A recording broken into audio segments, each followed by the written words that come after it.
नमस्कार, मैं हूं नुपुर जारोली लोढ़ा और आप देख रहे हैं बोल बेधड़क। आज का बड़ा मुद्दा, क्या देश भर के राजभवन अब लोक भवन बन जाएंगे?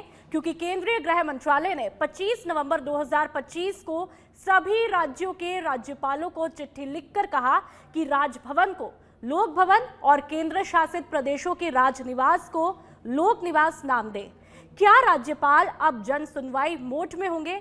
क्या ये गवर्नेंस का सुधार है या फिर फेडरल ढांचे पर एक नया प्रेशर? संवैधानिक विशेषज्ञ कुछ चेतावनी भी देते हैं कि भूमिकाएं बदली तो सीमाएं भी टूट सकती है। तो नीति विशेषज्ञ कहते हैं जो कुछ लोग कह रहे हैं, लाभ तभी होगा जब ये मंच राजनीति नहीं समाधान पैदा करे। तो असली सवाल यही, लोक भवन, लोकतंत्र की मजबूती या फिर सत्ता का विस्तार? फैसला आपके हाथ में। और आप चर्चा का आगाज करूं उससे पहले तमाम मेहमानों का परिचय करवा देती हूं। बीजेपी की तरफ से हमारे साथ में सुमित श्रीमाल जी जुड़ चुके हैं, आपका बहुत बहुत स्वागत है। कांग्रेस की तरफ से बतौर प्रवक्ता राजकुमार शर्मा जी हमारे साथ में जुड़े हैं, आपका भी बहुत बहुत स्वागत। और बतौर विश्लेषक के तौर पर डॉक्टर हेमंत भाई गोयल हमारे साथ में जुड़ चुके हैं, आप तीनों का बहुत बहुत स्वागत है। सबसे पहले सुमित जी, आप ही के साथ में चर्चा का आगाज करूंगी। क्या बात है, कभी आप लोग शहरों के नाम बदल देते हैं और अब सीधा राजभवन से लोक भवन, एक बड़ा फैसला, बड़ा कदम, मंशा क्या है? देखिए नुपुर जी, ये बिल्कुल राजभवन से लोक भवन जो किया गया है, निश्चित ही ये भाव है। और भारतीय जनता पार्टी का जैसा भाव वैसे कार्य तो लगातार कर ही रही है कि जन कल्याण में लगातार वो लगी हुई है, चाहे वो केंद्र की बात करो या राज्य की बात करो। लेकिन निश्चित ही जैसे राजभवन से तात्पर्य राजा रजवाड़ों की उस समय की वैसी विचारधारा से जोड़ कर देखा जा सकता है। लेकिन लोक भवन, देखिए आप, लोक जनता के द्वारा, जनता के लिए चुना गया प्रतिनिधि या फिर लगाया गया प्रतिनिधि जो जनता की सेवा करे। तो लोक और राज में सिर्फ ये फर्क है कि एक तो राजा रजवाड़े लगातार उस समय स्वयं बनते थे या परिवारवाद होता था या जो भी था, लेकिन निश्चित रूप से हम ये कह सकते हैं कि लोक भवन जहां एक भाव है जनता के प्रति, जनता की सेवा करने का, तो इसलिए लोक भवन करके निश्चित ही इस भाव को, लेकिन ये भारतीय जनता पार्टी जान सकती है। और आपने ये देखा कि सिर्फ आज राजभवन से लोक भवन ही नहीं, जैसा कि पूर्व में हमने देखा कि 7 रोड रेस को रोड जो था उसको भी बदल करके बिल्कुल लोक कल्याण मार्ग किया गया था। और जैसे प्रधानमंत्री नरेंद्र मोदी जी हमारे कहते हैं कि मैं प्रधानमंत्री नहीं प्रधान सेवक हूं, तो ये भाव जो है नुपुर जी वो निश्चित ही दर्शाता है। और वो लगातार हम उस ओर अग्रसर भी हैं और जनता के हित के लिए कार्य कर रहे हैं। इस भाव में जनता होगी या फिर पार्टी होगी, इस पर भी मैं सवाल करूंगी, लेकिन एक बार शुरुआती रिएक्शन बेहद जरूरी है।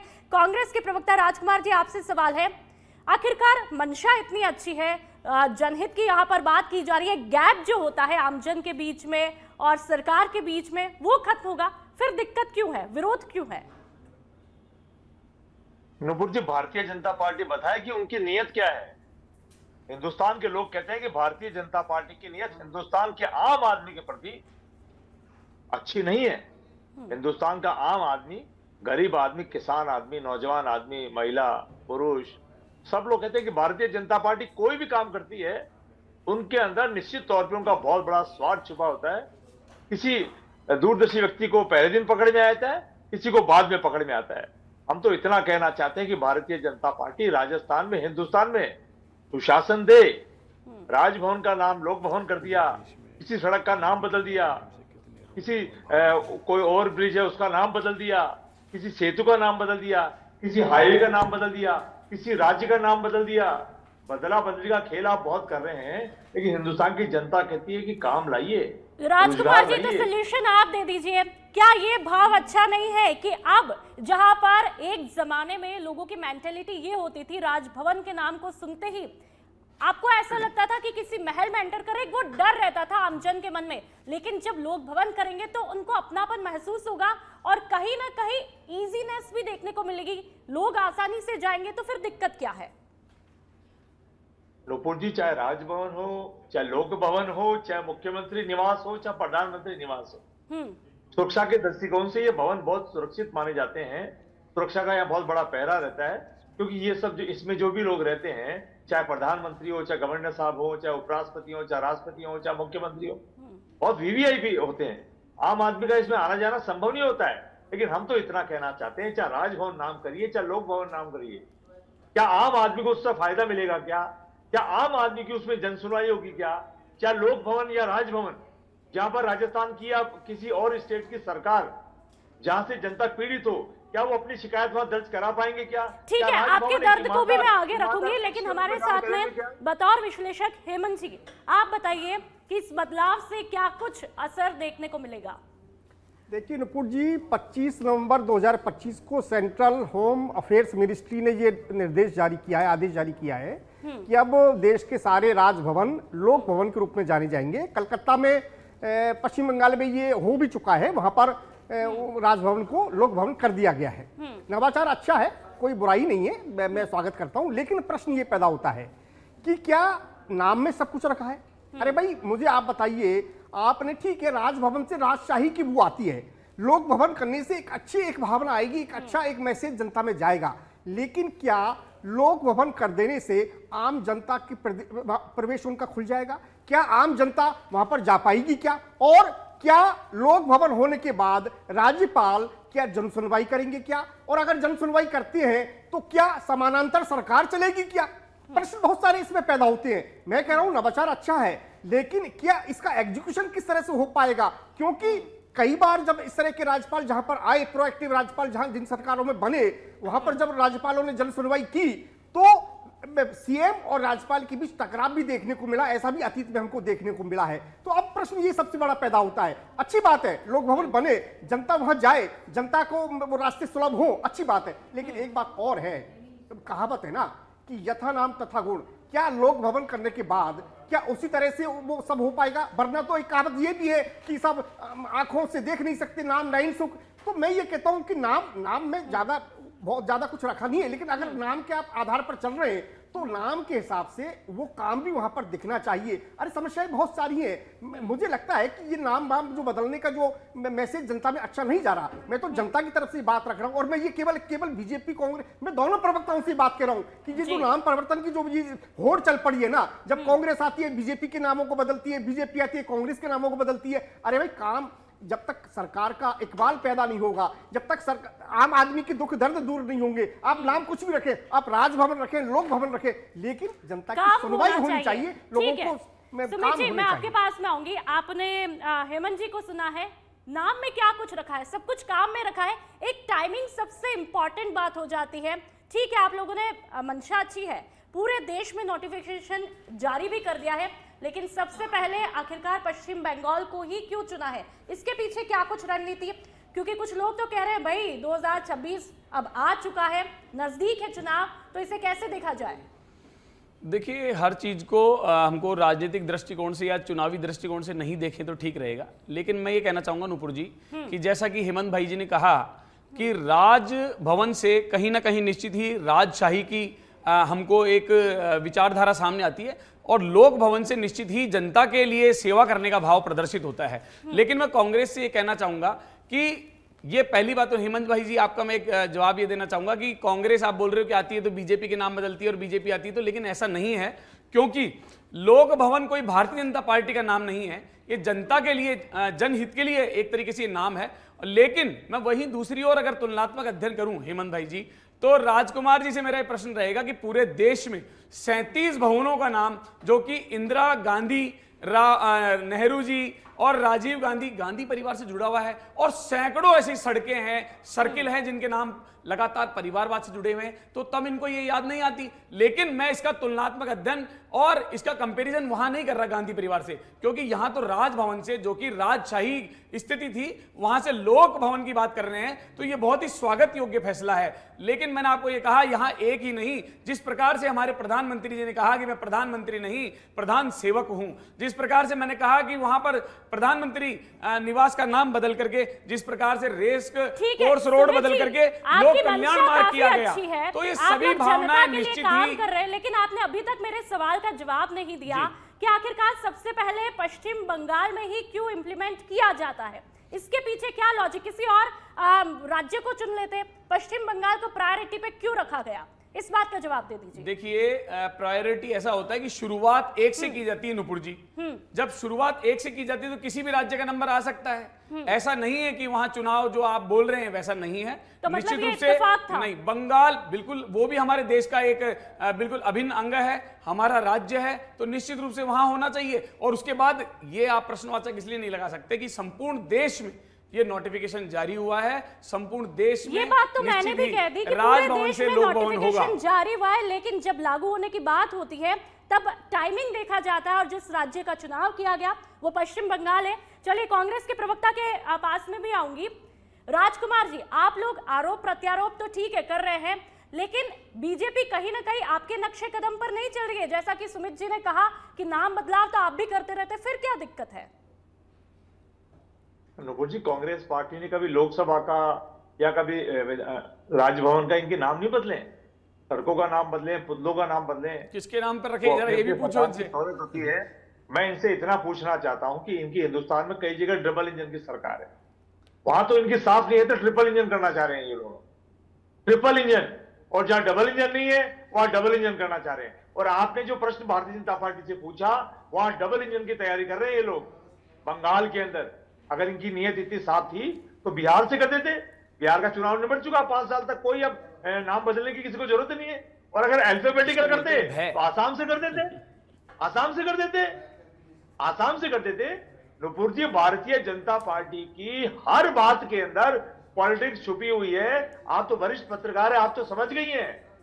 इन्होंने जब ईद के टाइम पर दिल्ली के अंदर ईदी बांटी थी 32 लाख लोगों को, तब हिंदुस्तान का मुसलमान या पढ़ा लिखा तबका, चाहे वो किसी भी वर्ग का हो, किसी भी धर्म का हो, समझ चुका था कि भारतीय जनता पार्टी किस तरीके से चुनावों में लाभ लेने के लिए डोरे डालने का काम करती है।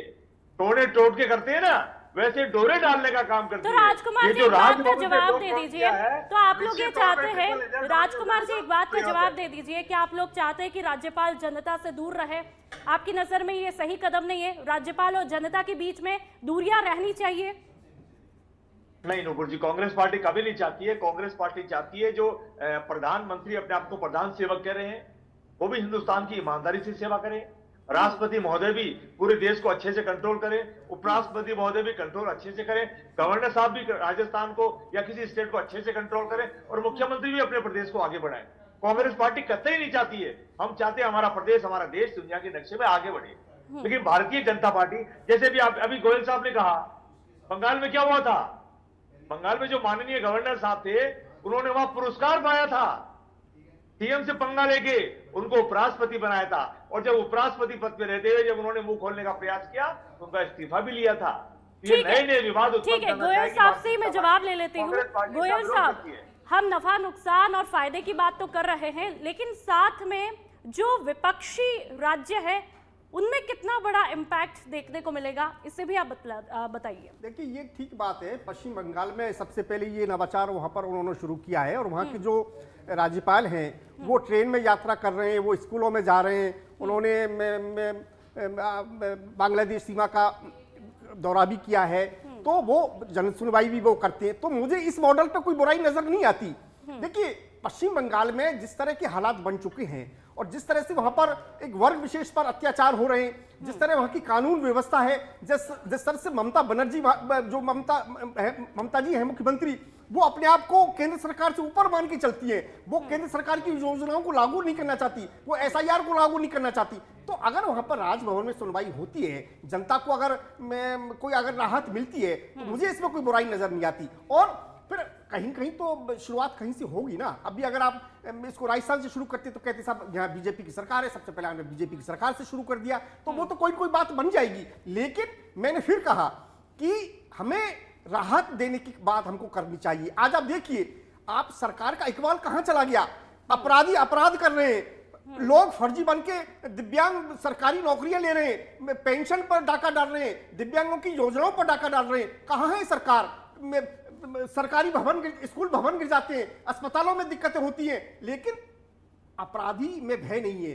क्योंकि जब तक अपराधी में भय नहीं होगा ना, हम कहते हैं भले ही है कि करप्शन के खिलाफ जीरो टॉलरेंस की नीति है, लेकिन वो धरातल पर दिखनी चाहिए, आम जनता को वो महसूस होनी चाहिए। बिल्कुल, आप ही की बात का रिएक्शन लेते हैं सुमित जी। जो गोयल जी ने बात कही कि धरातल पर इसका नतीजा भी दिखना चाहिए। कुछ विश्लेषकों का कहना है कि अगर ये फॉर्मूला, क्योंकि आप लोग एक्सपेरिमेंट तो करते रहते हैं, यदि ये एक्सपेरिमेंट, ये फॉर्मूला कामयाब रहा तो विपक्षी राज्यों में राज्यपाल लोकल हीरो बन जाएंगे और वोट शिफ्ट होंगे। लेकिन शिकायतें अनसुलझी रही तो बैकलैश भी हो सकता है, दोनों इम्पैक्ट हो सकते हैं। क्या कहेंगे? देखिए नुपुर जी, हीरो तो वो होता है कि जो जनता के लिए कार्य करता है। जिस प्रकार से हेमंत भाई ने कहा कि निश्चित ही बंगाल में जो आज स्थितियां बनी हुई है, चाहे वो कानून व्यवस्था की बात करो या महिलाओं के अत्याचार की बात करो, या केंद्र सरकार जो भी योजनाएं जनता के हित के लिए दे रही है वो उनको लागू नहीं कर रहे हैं। जैसा अभी SIR की बात की जाए या वक्फ संशोधन की बात की जाए तो उन्होंने स्पष्ट कहा, लेकिन जनहित के लिए जो कार्य है भारतीय जनता पार्टी जो लेकर के आई है उनको निश्चित ही लागू करना पड़ेगा। लेकिन कांग्रेस की जिस प्रकार से राजभवन से लोक भवन में जो इन्होंने शब्द कह रहे हैं, ये निश्चित ही इसमें भय दिख रहा है, इनको डर लग रहा है, क्योंकि लगातार कांग्रेस की हार निश्चित ही ये दर्शाती है कि राजकुमार जी जिन्होंने भी कहा, निश्चित ही वो इनके भय को दर्शा रहा है। ये कह रहे हैं कि वहीं से शुरू क्यों किया? अरे पूरे देश में मात्र 3 राज्यों में आप बच गए हैं। आप देखिए तेलंगाना, कर्नाटक, और वो भी सिर्फ एक पर्टिकुलर विशेष समुदाय के वोट से। मैं बार बार कह रहा हूं कि जनता की सेवा करिए, विपक्ष में भी ढंग से भूमिका अदा करिए। अगर आप विपक्ष की भूमिका अदा नहीं करेंगे तो ये स्थितियां और खराब हो जाएगी। लेकिन मैं कहना चाहूंगा कि हमारा उद्देश्य हमेशा जनहित के लिए, कल्याण के लिए रहा है। जब ही प्रधानमंत्री जी कहते हैं कि मैं प्रधान सेवक हूं और राजभवन से लोक भवन किया जा रहा है और वहां के राज्यपाल जिस प्रकार से बिल्कुल वहां का दौरा कर रहे हैं, जनता से मिल रहे हैं, क्योंकि जनता का सेवा करने का जो हमको उद्देश्य मिला है, प्रधान बड़े सेवा के रूप में हमको उद्देश्य मिला है, ये सीट मिली है तो जनता को करनी चाहिए। लेकिन कांग्रेस की मानसिकता नहीं है, ठीक है। मानसिकता तो सिर्फ हिंदू मुस्लिम है। मैं एक चीज और कहना चाहूंगा नुपुर जी कि इन्होंने कहा कि मुसलमानों को जिस प्रकार से ईद की बात कर रहे थे, मैं आपको याद दिला देता हूं कि जिस प्रकार से प्रधानमंत्री नरेंद्र मोदी ने कहा कि 2047 तक हम विकसित भारत बनाएंगे, लेकिन क्या विकसित भारत मुस्लिमों को छोड़कर के बन सकता है? यह प्रधानमंत्री जी ने खुद ने कहा है कि देश के 20% मुसलमान जो कि आज योजनाओं में अगर आप आंकड़ा उठाएंगे तो कहीं 35% लाभ लेते हैं, कहीं 43% लेते हैं, कहीं 27% लेते हैं। तो हमने ऐसा भाव नहीं रखा और इसी को आगे बढ़ाते हुए राजकुमार जी आपकी चुप्पी बहुत कुछ कह रही है। राजकुमार जी एक मिनट, सुमित जी एक मिनट, राजकुमार जी आपकी चुप्पी बहुत कुछ कह रही है। क्या आप सुमित जी की बात से सहमत है? लेकिन तकलीफ क्या है? जब राज्यपाल एक्टिव होते हैं तो दिक्कत है, अब वो राज्यपाल होते हुए काम करेंगे तो भी दिक्कत है। दिक्कत क्या है? नुपुर जी, माननीय राज्यपाल महोदय उस प्रदेश के हित के लिए अगर एक्टिव हुए और उस प्रदेश के हित के लिए अगर नाम बदला जाए तो स्वागत योग्य है। जनता का फायदा होना चाहिए। क्या उसमें जनता को रोटी, कपड़ा, मकान मिलेगा? क्या रोजगार मिलेगा? क्या जनता अपने दुख को वहां शेयर करने के लिए जा सकती है? और दुख को जब शेयर करने जाएगी क्या वहां समाधान होगा? क्या माननीय गवर्नर साहब में इतनी ताकत होगी कि वो अपनी सरकार के मुखिया के प्रति एक्शन ले सकेंगे? राजस्थान के गवर्नर महोदय की अगर बात करूं मैं, राजस्थान में जितने भी गलत काम राजस्थान की सरकार कर रही है, क्या गवर्नर साहब ने पिछले 2 साल के अंदर कोई सरकार को बुला के तलब किया? क्या माननीय मंत्री महोदय को बुला के तलब किया? या माननीय किसी पुलिस के बड़े अधिकारी को या किसी और प्रशासनिक अधिकारी को बुला के तलब किया? क्या माननीय राजकुमार जी, इसलिए तो ये कदम उठाया गया है कि कहीं ना कहीं अब ट्रांसपेरेंसी आएगी, पारदर्शिता आएगी। तो फिर क्यों परेशानी हो रही है? क्यों इतना विरोध हो रहा है? पारदर्शिता, तस्वीरें दिखनी शुरू होंगी। ये तो सबसे अच्छी बात है कि जनता खुद उनके द्वार पर जाएंगे अपनी समस्या लेकर के, और सोल्यूशन भी मिल सकता है। जब जनता जाएगी, तस्वीरें भी दिखेंगी और ट्रांसपेरेंसी भी होगी, तो आखिरकार क्या दिक्कत है? नुपुर जी, तस्वीरें बंगाल से आने चालू हो जाएगी। मैं आपको कह रहा हूं ना, हम तो खुद ही कह रहे हैं ये भाई ये काम करेंगे जहां इनके इंजनों में कमी है, जहां डबल है वहां ट्रिपल करेंगे, जहां सिंगल है वहां डबल करने का प्रयास करेंगे। और माननीय राज्यपाल महोदय एक सम्मानित पद होता है, संवैधानिक पद होता है, उसका भी ये राजनीतिक प्रयोग करना चाहती है भारतीय जनता पार्टी। मैं भारतीय जनता पार्टी के देश के जो ये लोक सेवक और पता नहीं प्रधान सेवक क्या क्या नाम दे रहे थे, मैं तो ये कहूंगा हमारे देश के माननीय प्रधानमंत्री आदरणीय नरेंद्र मोदी जी अगर मेरी बात राजकुमार जी, यदि जनहित में यदि जनहित का नहीं, हम हर पहलू पे बात कर रहे हैं राजकुमार जी, हम हर पहलू पे बात कर रहे हैं। यदि जनहित की बात नहीं होती तो बिहार की आवाम बीजेपी के साथ क्यों होती? आप लोगों के साथ क्यों नहीं होती? नुपुर जी, मैं बात लोक भवन की और राजभवन की बात कर रहे हैं।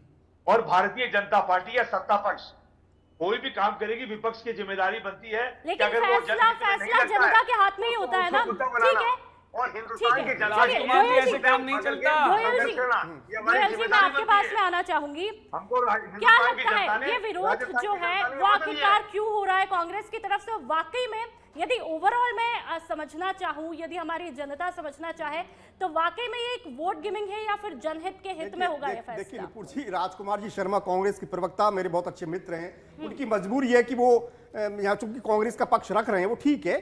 लेकिन मुझे एक बात बताइए कि अगर जनहित में अगर कोई नाम बदला जा रहा है उसका वो वेलकम भी नहीं कर सकते? अरे भाई, आपकी तरह व्यक्ति हित में तो नाम नहीं बदला ना। आपने तो जब अशोक गहलोत जी की सरकार थी तो चूंकि राहुल गांधी ने भारत जोड़ो यात्रा करी तो सड़क का नाम आपने, उस पुल का नाम आपने भारत जोड़ो सेतु रख दिया। आपने तमाम योजनाओं परियोजनाओं का नाम नेहरू के नाम पर, इंदिरा गांधी के नाम पर, राहुल गांधी के नाम, राजीव गांधी के नाम पर तमाम आपने नाम इस तरह रख दिए। तो वो काम तो बीजेपी नहीं कर रही ना। आपने तो सारे महापुरुषों को बिल्कुल बिसरा दिया, भुला दिया और किसी महापुरुष का नाम किसी परियोजना के नाम पर नहीं रखा। तो वो काम तो बीजेपी नहीं कर रही ना। और फिर वो बात मैंने उठाई, वो एक जो समस्या आएगी वो उसको एड्रेस मैंने किया कि क्या राज्यपाल और मुख्यमंत्री के बीच क्या कोई सेतु बन पाएगा, क्या कोई तालमेल बन पाएगा, क्या कोई समन्वय बन पाएगा? क्योंकि अभी तक राजभवन को, राज्यपाल को एक संवैधानिक पद माना जाता है, आपने बहुत क्योंकि वो जनता से चुने हुए पद नहीं होते। बिल्कुल हेमंत जी, ये आपने बहुत ही अहम बात कही है और ये अहम मुद्दा है जिसका जवाब लेना बीजेपी के प्रवक्ता से बेहद जरूरी हो जाता है। यदि ये फैसला आप लोगों ने तो ले ही लिया है, लेकिन राज्यपाल और सीएम के बीच में यदि ये फैसला पुल का काम नहीं करता है, सेतु का काम नहीं करता है, तो नतीजे क्या हो सकते हैं? सुमित जी, ये तो आप ही बता पाएंगे। देखिए, ये प्रश्न वैसे इसलिए नहीं बनता कि निश्चित ही वो सेतु नहीं, पहले से ही वो सेतु का कार्य कर रहे हैं। अच्छा। मैं कह रहा हूं कि व्यवस्थाएं ऐसी बनी हुई है संविधान में कि राज्यपाल और मुख्यमंत्री वास्तव में समन्वय बना करके कार्य कर रहे हैं, और जहां समन्वय नहीं बन रहा तो निश्चित ही जनहित के लिए कार्य कर रहे हैं। जिस प्रकार से केंद्र सरकार से आज बंगाल की बात की जाए तो ममता बनर्जी के राज्य में जिस प्रकार से स्थितियां खराब हुई है, लेकिन राज्यपाल जी अपने उद्देश्य को, अपने जो उन्होंने संकल्प लिया है, जिस सीट पर वो बैठे हैं, जिस उद्देश्य को लेकर के बैठे हैं, वो उसको पूरा कर रहे हैं। लेकिन मैं ये कहना चाहूंगा कि महापुरुषों की, भाई साहब बात कर रहे थे, कांग्रेस परिवार में महापुरुषों की बात की जाए तो सिर्फ गांधी परिवार इनकी उस डिक्शनरी में आता है। आपकी बात पूछी, कांग्रेस की नहीं पूछी, कांग्रेस की मैं खुद पूछ लेती हूँ। संक्षिप्त में आप बताइएगा, क्या वोट शिफ्ट होने का डर है विपक्षी राज्यों में?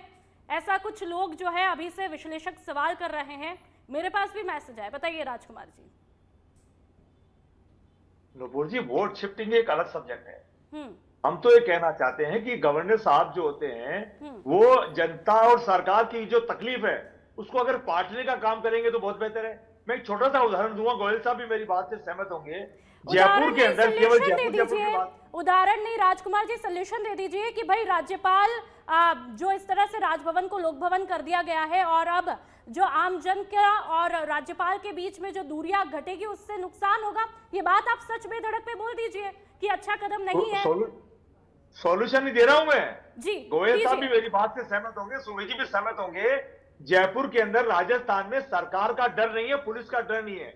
जयपुर के अंदर लगभग 15-20 आईपीएस अफसर जयपुर को संभालते हैं, लेकिन फिर भी क्राइम कंट्रोल नहीं हो रहा है। ये नहीं है कि 25 आईपीएस लगा देंगे तो कंट्रोल हो जाएगा, एक आईपीएस ही काफी है। लेकिन होता क्या है कि डर होना चाहिए। तो माननीय गवर्नर साहब हो, चाहे माननीय मुख्यमंत्री हो, चाहे माननीय प्रधानमंत्री हो, या कोई भी हो, इकबाल कायम होना चाहिए सरकार का या गवर्नर साहब का, राष्ट्रपति का, उपराष्ट्रपति का, और राजस्थान के, हिंदुस्तान की जनता को तकलीफ जो हो उसको। ठीक है राजकुमार जी, ये तो फैसला राजस्थान में लागू होने के बाद भी क्या कुछ तस्वीरें देखने को मिलती है उसी पर निर्भर करता है। तो आज बहुत ही हेल्दी डिस्कशन हमने किया, एक बेहद अहम मुद्दा कि आखिरकार राजभवन से जो लोक भवन का फैसला लिया गया, हालांकि ये जो नोटिफिकेशन है वो तो तमाम पूरे देश में लागू कर दिया है, लेकिन फिलहाल अभी पश्चिम बंगाल में यहाँ पर सीधा लागू भी कर दिया गया है। सवाल यही है कि आखिरकार पश्चिम बंगाल को क्यों चुना गया है सबसे पहले, क्योंकि 2026 चुनाव नजदीक है। तो ऐसे में क्या टाइमिंग का पूरा ध्यान रखा गया, या फिर वाकई में जनहित की तस्वीरें देखने को मिलेगी, या फिर सत्ता के समीकरण बदल जाएंगे? आपको क्या कुछ लगता है वो हमें कमेंट करके जरूर बताइएगा। तो फिलहाल इस शो में इतना ही। आप देखते रहिए सच बेधड़क। नमस्कार।